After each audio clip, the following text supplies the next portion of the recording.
Hello guys, good morning everyone. मैं अरुण बालियान आपके अपने चैनल लॉजिकल मैथ्स व अरुण बालियान में आपका स्वागत करता हूं। जो बच्चे चैनल पर नए हैं, वीडियो को लाइक करें, शेयर करें, चैनल को सब्सक्राइब करें, जिससे कि वीडियो अच्छे कंटेंट पढ़ सके। आज हम पढ़ने वाले हैं कि दिल्ली पुलिस कांस्टेबल के लिए लास्ट टाइम टिप्स। जो आपके टाइम बचा हुआ है, आज 2 तारीख हो चुकी है, 14 तारीख से आप जिस टाइम जितना भी आपका टाइम बचा हुआ है उस टाइम के लिए आपके लिए क्या चीज़ इंपॉर्टेंट हो सकती है, आपके लिए बताने वाला हूँ। ठीक है, दिल्ली पुलिस कांस्टेबल के लिए जो आपके है पेपर, आपको किस प्रकार अटेम्प्ट करना है, पेपर में कैसे कैसे आपको अटेम्प्ट करना है, उसके बारे में आपको बात करेंगे हम इस वीडियो में। देखो भाई, Delhi police constable last time tips, किस प्रकार हम इसको सोल्व कर पाएंगे आज समझते हैं। पेपर कैसे अटेम्प्ट करना है, पेपर कैसे अटेम्प्ट करना है मैं आपको बताऊंगा कि पेपर में 4 सेक्शन आपके आते हैं। पहला सेक्शन हमारे पास क्या आता है, जीके का होता है। दूसरा सेक्शन हमारे पास रीजनिंग होती है। तीसरा मैथ, चौथा में आता है कंप्यूटर। ये हमारे पास 4 सेक्शन होते हैं। ठीक है, आपको क्या करना है, आपकी एबिलिटी के अकॉर्डिंग, मेरे जिस प्रकार मैंने मॉक टेस्ट देता हूँ, जिस प्रकार मैंने मॉक टेस्ट दिए उस अकॉर्डिंग मैंने पेपर अटेम्प्ट किया, एसएससी का एग्जाम निकाले, उस तरीके से आपको किस प्रकार से फाइट करना है। देखो, सबसे पहले 25 मिनट है, 25 क्वेश्चन इनके आते हैं। इस प्रकार से हम शेड्यूल बनाएंगे। देखो 50 क्वेश्चन तो आने हैं इसके, 25 क्वेश्चन आने हैं रीजनिंग के, 15 क्वेश्चन आने हैं मैथ के, और 10 क्वेश्चन आने हैं भाई कंप्यूटर के। इस प्रकार से हमारे पास क्वेश्चन आने हैं। इस प्रकार से देखो, सबसे पहले आपको क्या करना है, अपने माइंड में एक फिक्स शेड्यूल रखना है कि हम किस शेड्यूल के अकॉर्डिंग पेपर को अटेम्प्ट करेंगे। देखो, सबसे पहले मैं चाहता हूं कि सबसे पहले आप मैथ अटेम्प्ट करो। मेरे अकॉर्डिंग अगर आप करना चाहते हो, अपने अपने सुटेबल के अकॉर्डिंग है, वैसे मेरे अकॉर्डिंग अगर आप करना चाहते हो, सबसे पहले आप मैथ करो। ठीक है, उसके बाद आप करो नंबर 2 पर रीजनिंग, फिर उसके बाद आप करो नंबर 3 पर कंप्यूटर, फिर उसके बाद आप करो नंबर 4 पर जीके। इस प्रकार आप अटेम्प्ट करो। इस तरह अटेम्प्ट करने का फायदा क्या होगा मैं बताता हूँ। देखो, हमारे पास 15 क्वेश्चन आते हैं मैथ के। 15 क्वेश्चन हमने सबसे पहले 15 क्वेश्चन को 30 मिनट दिए। ये जो है, ये मॉक टेस्ट की जो स्ट्रेटजी है पेपर अटेम्प्ट करने के लिए, किसके लिए है, बिगिनर टाइम। जो बिगिनर स्टैंड होते हैं, जो हमारे पास बिगिनर होते हैं, मतलब कि जो जिसने अभी पढ़ाई स्टार्ट की है, जो अभी दिल्ली पुलिस का पेपर पहली बार पेपर देंगे एसएससी का, तो उनके लिए है ये टाइमिंग। ठीक है, क्योंकि उनका टाइमिंग की स्पीड थोड़ी कम होगी, आपको पेपर अटेम्प्ट करने में टाइमिंग प्रॉब्लम आएगी, तो इसमें से उनके लिए पहले ये रखा गया। ठीक है, कैसे करना है देखो भी, सबसे पहले हम मैथ करेंगे। मैथ को आपको 30 मिनट देनी है। 30 मिनट से अधिक आपको क्वेश्चन को बिल्कुल भी नहीं देना है। ठीक है, एक बात। उसके बाद आप रीजनिंग करेंगे, रीजनिंग को आप 30 मिनट देंगे। हमारे पास कितना होगा, 1 घंटा होगा। 1 घंटा हमारे पास होगा। हमारे पास 30 मिनट बाकी बची है। 30 मिनट में से आप 5 मिनट कंप्यूटर को देंगे, क्योंकि 10 ही क्वेश्चन आपको अटेम्प्ट करने हैं। इसमें आपको ना तो कोई फॉर्मूला लगाना है, नहीं आपको कुछ करना, आपको पढ़ना है और क्लिक करना है। ठीक है, ये होगा आपके पास 5 मिनट।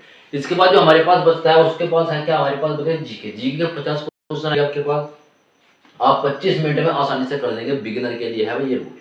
ठीक है, जो बिल्कुल जो दिल्ली पुलिस का पहली बार एग्जाम देंगे उनके लिए सबसे पहले अच्छे तरीके से 25 मिनट में आप जो है क्या करना है, आपको जीके कर सकते हैं। इसके बाद ये था बिगिनर के लिए शेड्यूल। इसके बाद जो शेड्यूल हमारे पास बच के आता है, वो आता है एवरेज स्टूडेंट, जिसने पहले एग्जाम दे चुका है, एमटीएस का होगा, सिचुएशन का होगा, एलडीसी हमारे पास, सीजल का एग्जाम, जो मतलब कि दिल्ली, जिसके लिए दिल्ली पुलिस होगा या पहले वाला दिल्ली पुलिस देता, एसएससी जीडी के एग्जाम दे चुके हैं। ठीक है, तो मुझे लगता है कि उनके एवरेज स्टूडेंट जो हमारे पास है, जिसने एग्जाम दे चुके हैं जो एसएससी का, उनके लिए है ये शेड्यूल।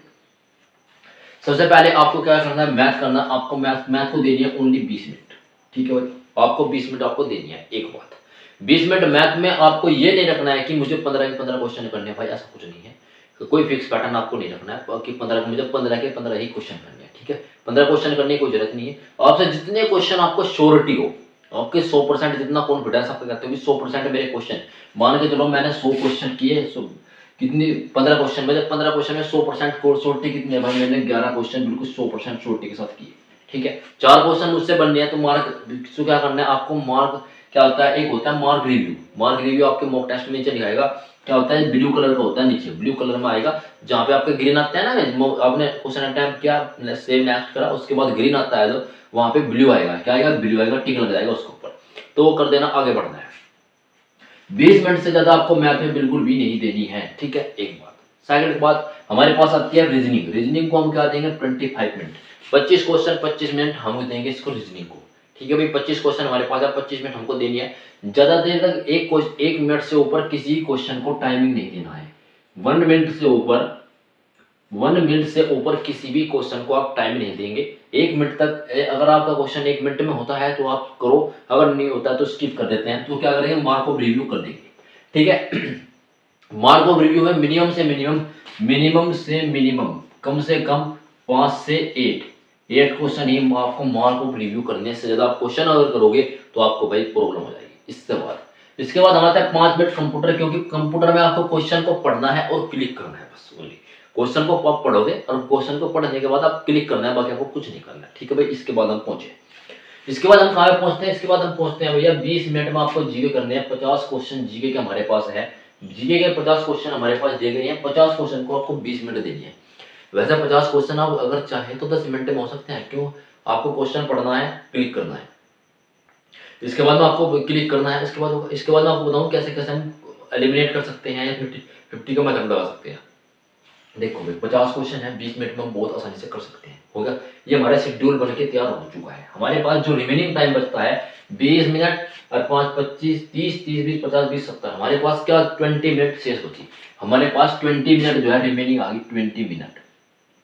20 मिनट हमारे पास रिमेनिंग आ गई। जो हमारे पास 20 मिनट बची है, आप सबसे पहले वहां पे जाओ जो आपने मार्क ऑफ रिव्यू क्वेश्चन किए थे। क्या कहते थे, जो आपने क्वेश्चन जो है मार्क ऑफ रिव्यू किए थे, आप सबसे पहले उनको देखो। सबसे पहले हमने मार्क ऑफ रिव्यू क्वेश्चन किए, हमारे पास 5 से 7 8 क्वेश्चन थे। देखो ऐसा रीजनिंग के बहुत से सवाल होते हैं जो हम कर रहे होते हैं ना, जैसे मॉक टेस्ट हम अटेम्प्ट कर रहे हैं, पेपर दे रहे हैं एक्चुअल में।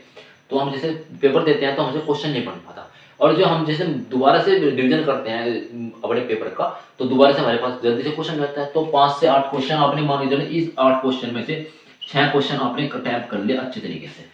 ठीक है, मार्क ऑफ रिव्यू होगा आपके कितना 20 मिनट में से आपके 5 मिनट बचे। एक बार आप अपने 5 मिनट जो हमारे पास बचे हैं उसको आप अपने शेड्यूल पूरे एग्जाम में से एक बार निकल जाओ, कौन कौन से क्वेश्चन आपने किया है। आपको कोई डाउट लगता है तो उस प्रकार से हम कर सकते हैं। ठीक है भाई, ये था हमारे पास मॉक टेस्ट करने का तरीका।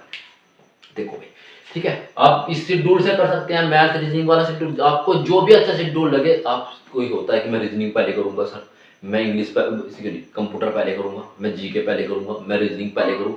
आपकी सुटेबल के अकॉर्डिंग है, आपको जोन सा भी शेड्यूल अच्छा लगे आप उसको कर सकते हैं। लेकिन आपको एक ही शेड्यूल अपनाना, ऐसा नहीं है कि मॉक टेस्ट में आप रीजनिंग पहले कर देते वहां पे जाकर जीके करने लगे, तो ये बिल्कुल बहुत अच्छा फैक्टर इफेक्ट पड़ेगा इस बात से। और आपको टाइमिंग, जो आपको टाइमिंग का करेंगे तो आपको क्राइटेरिया आपका जो जितना जितना आपने टाइमिंग रख के सॉल्व करेंगे, आप जितना टाइमिंग के अकॉर्डिंग आप मॉक टेस्ट को अटेम्प्ट करेंगे इस तरीके से, तो मुझे लगता है कि वो आपके जब भी आप इस टाइम से ऊपर जाए तो आपका माइंड ऑटोमेटिक सिग्नल देगा कि हाँ टाइम ऊपर जो है, तो मुझे अपने नेक्स्ट जो सेक्शन है उसको जाना चाहिए। ठीक है भाई, इस तरीके से आपको करना चाहिए। अगर आप इस तरीके करते हो तो मुझे लगता है कि बहुत अच्छे तरीके से आप पेपर में अच्छे तरीके से फाइट कर पाओगे। इसके बाद हम जानेंगे कि 50-50 का रूल क्या होता है, लिमिट करने का रूल क्या होता है, किस प्रकार हम क्वेश्चन को करेंगे। ठीक है भैया, हमारे पास इतना क्वेश्चन हो चुके हैं।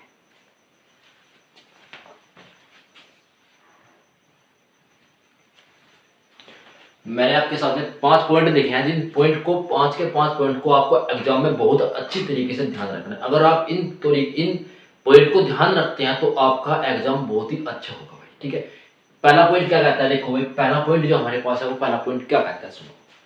मॉक टेस्ट और पेपर, जो हमारा मॉक टेस्ट है, जब जब घर पर अपने मॉक टेस्ट देते हैं, या जो हमारा एक्चुअल पेपर है, जो हमारा असली वाला पेपर होगा, वो पेपर 100% कॉन्फिडेंस के साथ देना है। ठीक है, अपने आप में इतना मोटिवेटेड रखना है कि मुझे एक सीट अपना सिलेक्शन लेना है, लेना है 100% कॉन्फिडेंस के साथ आपको पेपर देना है। ठीक है, अगर आप अपना कॉन्फिडेंस 2 लेवल का करोगे तो आपको भाई एग्जाम में फाइट करने में प्रॉब्लम होगी। ठीक है, एक बात। दूसरी बात, दूसरा है क्वेश्चन को व उनके ऑप्शन को ध्यान से पढ़ना है। जो आपने क्वेश्चन है, मान के चलो मैंने क्वेश्चन है, ये सबसे ज्यादा दिक्कत कहाँ पे होती है, ये दिक्कत सबसे ज्यादा होती है जीके में। मान के चलो जीके होगी और रीजनिंग में सबसे ज्यादा दिक्कत होती है। मान के चलो सीरीज का सवाल है, कोई सीरीज होगा, सीरीज वाला सवाल होगा, जैसे कि फिगर वाला सवाल नहीं था सीरीज के, जो फिगर के सवाल आते हैं सीरीज के रीजनिंग वाले, उसमें सबसे ज्यादा दिक्कत बनती है। एक सबसे ज्यादा दिक्कत बनती है मैथ में। ठीक है भाई, मैथ के आप अच्छे तरीके क्वेश्चन को रीड करो, उसके बाद आप ऑप्शन को 4 ऑप्शन देखो कौन सा ऑप्शन हो सकता है, इस प्रकार से होनी चाहिए। ठीक है, आपकी इतनी प्रैक्टिस होनी चाहिए कि अगर आप क्वेश्चन को देखते हो, देखने के बाद आपके माइंड में ऑटोमेटिक माइंड आपका एक्टिवेट होना चाहिए कि इस क्वेश्चन में कौन सी कंसेप्ट है। ठीक है भाई, ये होगा दूसरा पॉइंट। इसके बाद तीसरा पॉइंट क्या कहता है, 1 से 1.5 से 1.5 मिनट से अधिक टाइम किसी भी क्वेश्चन को नहीं देना है। कोई भी क्वेश्चन हो, मैथ का क्वेश्चन हो, रीजनिंग का क्वेश्चन हो, जीके क्वेश्चन में तो खैर अलग बात होगी, पर मैथ और रीजनिंग के क्वेश्चन में 1 से 1.5 मिनट से अधिक किसी भी क्वेश्चन को नहीं देना है। 1 से 1.5 मिनट या हद से हद 2 मिनट, ज़्यादा से ज़्यादा 2 मिनट आप किसी भी क्वेश्चन को दें। इससे ज़्यादा आप क्वेश्चन को टाइम देंगे तो आपको बहुत नुकसान होने वाला है, ठीक है। इतना टाइम दें, अगर इतने टाइम में आपसे क्वेश्चन हो जाता है तो ठीक है, वरना नहीं होता, ठीक नहीं होता नहीं है तो उसको मार्क ऑफ रिव्यू करिए और आगे बढ़िए, ठीक है, या स्किप कीजिए तो आगे बढ़िए, ठीक है। इसके बाद नंबर 4 पॉइंट क्या कहता है भैया, एलिमिनेट मेथड और 50-50 मेथड का यूज करना है। किसका मेथड करना है, एलिमिनेट मेथड, और क्या होता है 50-50 मेथड का यूज करना। देखो एलिमिनेट मेथड क्या होता है, एलिमिनेट मेथड वो होता है, मान के चलो 4 ऑप्शन है हमारे पास, जीके कोई क्वेश्चन है, मान के चलो जीके का हमारे पास क्वेश्चन है, इसमें क्वेश्चन में कहता है कि सिंधु घाटी सभ्यता की खोज किसने की थी। 4 ऑप्शन हमारे पास दिए गए हैं, दयाराम सैनी होगा, उसके बाद हमारे नीचे आगे द प्रहलाद बनर्जी होगा, चार्ल्स प्रिंसिपेज हो गए, या प्रिंस होगा, या हमारे पास 4-5 ऑप्शन दे दिए, ठीक है। उसमें से आपने पढ़ा हुआ है क्वेश्चन को, क्वेश्चन आपने पढ़ा है अपनी बुक से अच्छी तरीके, आपको थोड़ा थोड़ा माइंड आपको वर्क कर रहा है, उसमें से आपको लगेगा कि क्वेश्चन नंबर 4 जो ऑप्शन 4 है, चार्ल्स बेबी जाए, ये तो हो नहीं सकता, इसको एलिमिनेट किया, ठीक है। उसके बाद ऑप्शन हमको सेकंड में लग रहा है कि ये दरा खालदास बनर्जी है, ये भी नहीं हो सकता, इसको कैंसिल किया। हमारे पास 2 ऑप्शन हमारे पास बच चुके हैं, इसमें तो हमने 2 तीसरा एलिमिनेट किया, तीसरा हमने एलिमिनेट कर दिया, जैसे कि ये भाई चार्ल्स पेपिंस था, ये भी नहीं हो सकता। हमारे पास जो सारे माइंड ने ऑटोमेटिक क्या, इसको मेथड को आप यूज करके देखना। सबसे ज़्यादा मेथड यूज कहाँ पे होता है, इंग्लिश में होता है सबसे ज़्यादा यूज, क्योंकि एंटोनिम साइनोनिम होते हैं। मान लो चलो एक एंटोनिम है, एंटोनिम में निकालना है आपको, उसमें तो एंटोनिम होगा, 3 साइनोनिम दिया होगा, एक एंटोनिम दिया होगा, ठीक है। तो उस प्रकार से हम इसको एलिमिनेट कर लेते हैं। हमने 3 ऑप्शन को एलिमिनेट किया, जो हमारे पास ऑप्शन बचता है 95% श्योरिटी के साथ कह सकता हूँ कि वही आपका आंसर होता है, ठीक है। आपको एलिमिनेट करना आना चाहिए, ठीक है। ये एलिमिनेट मेथड होता है, इसको आपको करना ही करना चाहिए। आप अपने घर पर मॉक टेस्ट दो, मॉक टेस्ट दोगे, आप मॉक टेस्ट को देंगे तो आप अपने एलिमिनेट मेथड लगा के यूज करके देखना कि आपको कैसा कैसा फील हो सकता है, ठीक है भाई। एक तो इसके बाद है 50-50 मेथड। आपके 4 ऑप्शन है, 4 में से आपको लग रहा है कि सर कि मुझे तो 2 ऑप्शन गलत लग रहे हैं, कि आपने 2 क्वेश्चन का 2 ऑप्शन आपको सही लग रहे हैं, 2 ऑप्शन आपको गलत लग रहे हैं, तो होता है 50-50 मेथड। आपको श्योरिटी के साथ जो गलत है उनको छोड़ देना है। जो हमारे पास बचा हुआ है 2 क्वेश्चन बचे हैं, 50-50 का मेथड आप उसमें लगाओ श्योरिटी के साथ। आपका मन कह रहा है कि ये भी हो सकता है, आपका मन कह रहा है ये भी हो सकता है, तो आपको जो जिसके आपके 100% मतलब थोड़ी आप श्योरिटी ज्यादा हो, आप उसको टिक कीजिए, तो आपका आंसर ठीक हो सकता है, ठीक है भाई। ये होता है 50-50 का मेथड, ठीक है, ओके। इसके बाद आता है ब्लाइंड मेथड, तुक्का मारना बहुत कम करना है। ये होता है ब्लाइंड मेथड, ब्लाइंड क्लिक करना, तुक्का मारना बहुत कम करना है। अगर आपको मैं बताऊं, तुक्का बहुत से बच्चे क्या होते हैं कि सर टाइम निकल गया, टाइम निकलने के बाद बहुत हमने एक क्वेश्चन को 5-5 मिनट दे दी, हमारे पास 15 क्वेश्चन है, हम 45 मिनट तक मैथ ही करे जा रहे हैं, फिर आधे घंटे तक रीजनिंग करे जा रहे हैं, 15 मिनट बची है, अब कंप्यूटर भी करना है, जीके भी करना है, तो इसमें तो आपको प्रॉब्लम बनेगी, ठीक है।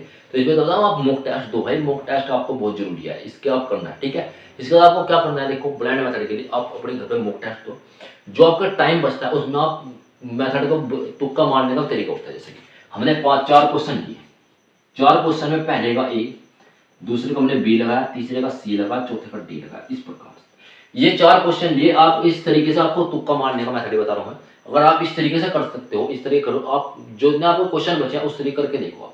आपने देखा कि इन 4 में से मेरे 2 ठीक हो रहे हैं, मानसिक का आपने 5 मॉक टेस्ट दो, 5 मॉक टेस्ट आपके 2, आपकी श्योरिटी आपको चल जाएगा, तुक्का मारने का फायदा होगा नहीं होगा। 5 मॉक टेस्ट दो, 5 मॉक टेस्ट देने के बाद अगर आपको 50% भी आपका तुक्का ठीक होता है, देखो ब्लाइंड मॉक दो, आप मॉक टेस्ट दो, 5 मॉक टेस्ट, 5 में अगर 50% आपका तुक्का ठीक होता है, इस तरीके तुक्का लगाना है। इसका हमारे पास 15-10 क्वेश्चन है, ए बी सी डी लगाए, फिर ए बी सी डी इस प्रकार से लगाए। अगर आप इस तरीके से करके जाते हो तो मुझे लगता है कि तुक्का भी आपका थोड़ा 50% ठीक बढ़ सकता है। पर इसकी आपको घर प्रैक्टिस करनी है, वो मॉक टेस्ट दो, उसमें आप देखो कि तुक्का मारने में कितने परफेक्ट होंगे, ठीक है। इसके बाद आपको कोई भी एटीट्यूड नहीं लेना है कि मुझको 15, मेरा मैथ अच्छा था, मुझको मैथ में 15 के 15 क्वेश्चन करने हैं भाई, ऐसा कुछ नहीं करना है। तो आपको बहुत जितने आपसे क्वेश्चन श्योरिटी के साथ 100% से पहले आपको क्या करना है, 100% श्योरिटी के साथ क्वेश्चन कीजिए, जो बचेगा मार्क को रिव्यू कीजिए। जो हमारे पास टाइम रिवीनिंग बचा है, फिर से उसको दोबारा से आइए, फिर से उसको रिवाइज कीजिए, ये 2 टाइम हो गए। इसके बाद फिर जो हमारे पास जो बाकी टाइम बचेगा, जो बिल्कुल हाईएस्ट डाटा उनके लिए है, जो बाकी टाइम बचा है उनके लिए फिर से आए, फिर से अपने मॉक को अच्छी तरीके से देखो, ठीक है। इस प्रकार आपको मॉक टेस्ट देना है, अपने एक्चुअल पेपर भी आपको इसी तरह डिसाइड करना है, ठीक है। अब मॉक टेस्ट कैसे दे सकते हैं, मॉक टेस्ट में नंबर कैसे बढ़ाएंगे, आपको वीडियो मिल जाएगी, ठीक है। आपको प्रैक्टिस कहाँ से करेंगे, देखो भाई टेक्स्ट बुक का पास आपके पास होनी चाहिए, डिफरेंट तरीके आपके पास मॉक होनी चाहिए। सबसे पहले आपको क्या आना चाहिए, एक तो होता है ओली बोर्ड। ओली बोर्ड हमारे पास आगा, जो आज आज आज इसकी जो है मैं फ्री मॉक आपको लिंक प्रोवाइड करा दूंगा मॉक टेस्ट फ्री में। जिसके बाद है टेक्स्ट बुक। टेक्स्ट बुक आप दे सकते हैं भाई, टेक्स्ट बुक का मॉक बहुत अच्छे तरीके से आप दे सकते हैं, ठीक है। टेक्स्ट बुक हो, ओली बोर्ड हो, आपको डिफरेंट डिफरेंट टाइप का मॉक देने हैं, एक ही मॉक आपको नहीं देना है कि टेक्स्ट बुक पे लगे पेड़ सर मेरे इतने नंबर आ रहे हैं, 80 नंबर आ रहे हैं, 85 नंबर आ रहे हैं, ओली बोर्ड पे हमने मॉक दिया सर मेरे तो 60 नंबर आ रहे हैं। भाई तो अलग अलग तरीके से मॉक आपको देना पड़ेगा, ठीक है, जब भी आपकी शेड्यूल बन पाएगा। अपना एक ऑर्डर फिक्स आपको करना है, पक्की बात है। देखो आप मैथ करो, रीजनिंग करो, जीके करो, कंप्यूटर करो, आपको एक अपना फिक्स ऑर्डर करना होगा। अगर आप अपना एक फिक्स ऑर्डर कर पाते हैं तो मुझे लगता है आप बहुत अच्छी तरीके से एग्जाम में फाइट कर पाएंगे। और अपने घर पर रहकर आपको मॉक टेस्ट देने की प्रैक्टिस करनी है। जो बच्चे ऐसे मैंने बहुत से बच्चे देखे हैं जो रात को वही पढ़ते हैं, दिन में सोते हैं, तो आपको अपना शेड्यूल चेंज करना पड़ेगा थोड़ा थोड़ा। धीरे धीरे आपको दिन में ज़्यादा, आपको रात को सोना स्टार्ट कर दो आप ज़्यादा, और दिन में आपको पढ़ना स्टार्ट कर दो, क्योंकि आपका एग्जाम जो है दिन में ही होगा, रात में आपका एग्जाम नहीं होगा। तो आपको थोड़ा मेथड माइंड सेटिंग जो आपकी चेंज होगी, तो इसमें तो आपको प्रॉब्लम नहीं बनेगी, ठीक है। बहुत से बच्चे ऐसा होता है कि साल रात को, बहुत से बच्चे इतने अच्छे अच्छे बच्चे मैंने देखा है कि रात को पढ़ रहे हैं भैया, बहुत तरीके से पढ़ रहे हैं, और पढ़ते पढ़ते भाई पता चला कि रात को पढ़ रहे हैं, दिन में सो रहे, भाई एग्जाम बिल्कुल खराब हो गया, ठीक है। तो मुझे लगता है तो अच्छी तरीके से आपको करना चाहिए। तो आज की वीडियो हम इतने रखते हैं। टेक्स्ट बुक होगा, ओली बोर्ड होगा, आपको मैं लिंक प्रोवाइड करा दूंगा, तो आपको लिंक वहाँ से ले जाकर डिस्क्रिप्शन से लिंक मिल जाएगा, तो आपको अच्छी तरह से मॉक देना, अच्छी तरह पढ़े। वीडियो को लाइक करें, शेयर करें, चैनल सब्सक्राइब करें। आज की वीडियो में इतने रखते हैं, थैंक यू।